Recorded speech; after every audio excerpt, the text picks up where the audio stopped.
we got some good news. We'll, entry will be Tuesday at. People from 3 communities who had to run from encroaching fire will soon be able to go back home. However, elsewhere in the province, buildings have burned down. So good morning to you at 8 o'clock. Here on Monday morning, we begin there. More than 24 buildings believed to be destroyed in Chipewyan Lake.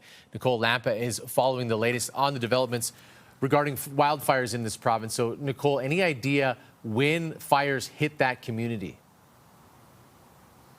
Kent, the chief of Big Stone Cree Nation, says that the fire hit Chipewyan Lake at about 8 o'clock on Thursday night, and that community was just evacuated 3 hours earlier. The chief says that the fire and the winds were so intense that they destroyed fire protection hoses as well as equipment. We believe we have lost 27 structures, including the senior center, the water treatment plant, the church, and the Big Stone Health Center.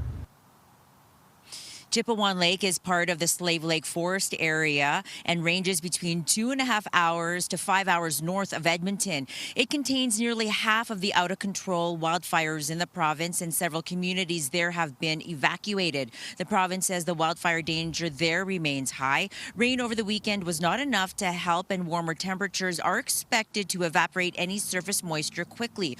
Closer to Edmonton and Yellowhead County, 3 evacuated communities will be able to go home soon. The mayor says the firefighters managed to stop the fire near Pierce, right at the railroad tracks on the edge of town.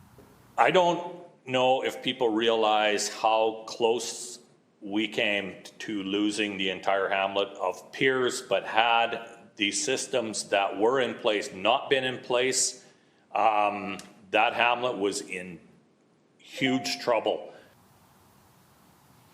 People evacuated in the hamlets of Pierce and Robb in the town of Merkel are being told to expect to see firefighting equipment still in their areas when they return home tomorrow. People still displaced from Swan Hills can now apply for emergency evacuation payments from the province. The wildfire threatening that community is still burning out of control. It's about 175 kilometers in size, which is bigger than Grand Prairie.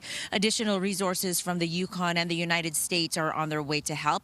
Most of the effort right now is to protect structures in Swan Hills. Now back to the Slave Lake Forest area. Officials say that there's been no structures lost in Peerless or Trout Lakes. Many of the evacuees from those areas, as well as from Chipewyan Lake, are now in Edmonton, and mental health supports are now in place to help people from those communities who are dealing with this ongoing situation. Kent.